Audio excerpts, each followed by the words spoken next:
Greetings, Hubbard School parents and families. This is Al Souza welcoming you to the second edition of the 22-23 Hubbard Spotlight. In this edition, we'll hear from our third and fourth grade students about some of the ruler activities they are engaged in their classrooms. A big part of our ruler curriculum in the beginning of the year is creating a classroom charter.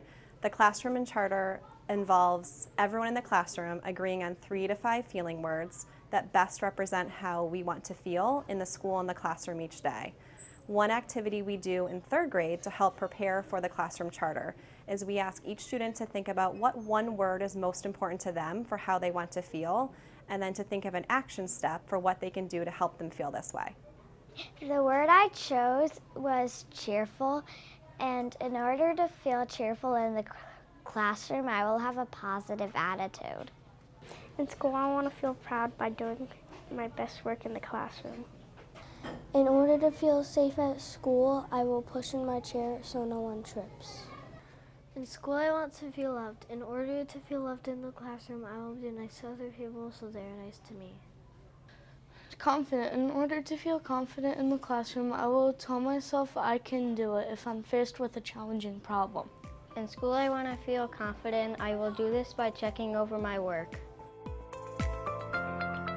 One of the main components of the ruler curriculum is feeling word units, and in third grade we are learning about feeling grateful. Students learned this by reading the book The Blessing Cup by Patricia Polacco, and we talked about how the family felt grateful even though they were facing adversity. The students then talked about times in their life that things were difficult but they felt grateful in the end. In addition, Hubbard School is doing a silent moment of gratitude each day, and students start the day by reflecting on what they're grateful for, and they are able to start the day on a positive note. The third graders one day wrote what they were grateful for and explained why, and we displayed it on the bulletin board. And they invited staff and students and parents who visit the school to also write down what they are grateful for.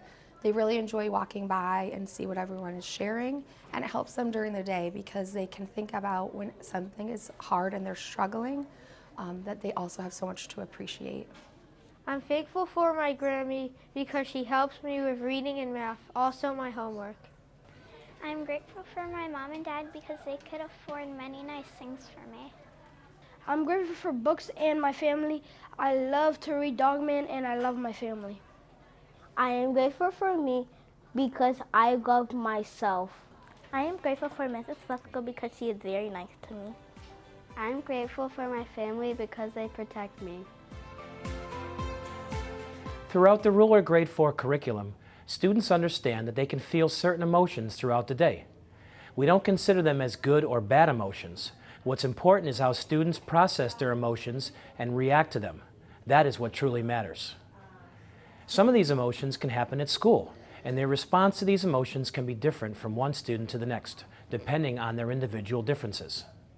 In one of our ruler units this year, students created an app that can help their classmates deal with emotions that are found in either the red or blue quadrants of the mood meter.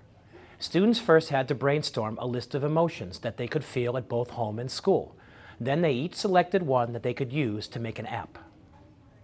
This app can offer advice on how to deal with this emotion, and hopefully they will remember these suggestions when they experience these emotions again in the future. The feeling I chose for my app is nervous. Many kids can experience being nervous both at school and at home. On slide 3 of my app, I provide advice on how to deal with this feeling. 1 is take a few deep breaths and count to 10. 2 is take things one at a time. 3 is take your mind off things. And 4 is maybe you could read a book or watch TV. And 5 is meditate or just close your eyes for a few minutes. The feeling that I chose for my app is frustrated. Many kids experience frustration both at school and home. On slide 3 of my app, I will show you some advice on how you could deal with this feeling. Some advice is take a few deep breaths, talk to an adult or a teacher. Whatever is making you feel frustrated, think of a different way to do it. Also, you can think positive or self-talk. In Ruler, we engage in frequent discussions about different feelings. We talk about how no feeling is bad or good. Instead, we frame it in the way of is this feeling helpful or unhelpful at this moment? For example, if somebody is feeling very excited over a birthday party, it might not be very helpful when taking a math assessment because the student will not be focused. Our final activity for this unit was for each student to choose a unique feeling word. The scenario was, if somebody is feeling an emotion, they can log the emotion into an app, and the results that would pop up would be some advice or action strategy to help the user shift from that emotion or maintain that emotion. For the app, I chose a feeling word tired in the blue quadrant. If someone is feeling this emotion, the action strategy I would advise them to use is to take a walk. This will help the person shift away from the emotion. Someone could also choose to listen to relaxing music before bed. This will help the person maintain the emotion. In class, we talked about how we can shift our emotions or maintain our emotions. If an emotion is helpful, we want to maintain that emotion. If the emotion is not helping us be our best selves, we want to shift away from that emotion. For the app, I chose the feeling word discouraged in the blue quadrant. If someone is feeling this emotion, the action strategy I would advise them is being active. This will help the person shift away from that emotion. I hope you enjoyed hearing about some of the ruler activities taking place in 3rd and 4th grade, and we'll see you next time on the Hubbard Spotlight.